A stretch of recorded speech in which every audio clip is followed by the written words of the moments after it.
હાલો મિત્રો, નમસ્કાર. આપણે આવી ગયા છીએ દ્વારકા. જુઓ દરિયાનો નજારો જુઓ. જુઓ હે ને, આ મહાદેવનું મંદિર જુઓ તમે. શંકર ભગવાનની લિંગ છે ને. દ્વારકા આવો તો આ નજારો જોવા લાયક છે. મિત્રો આવજો દ્વારકા.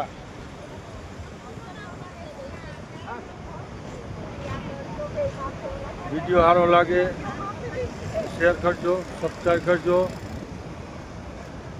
મારી યુટ્યુબને ચેનલને ફોલો કરો. આવો કંઈક નજારો હે અહીંયા દ્વારકા. હો દ્વારકા. હા, જો આપણા મિત્ર દ્વારકા આવી ગયા હે. જય દ્વારકાધીશ. હર હર મહાદેવ.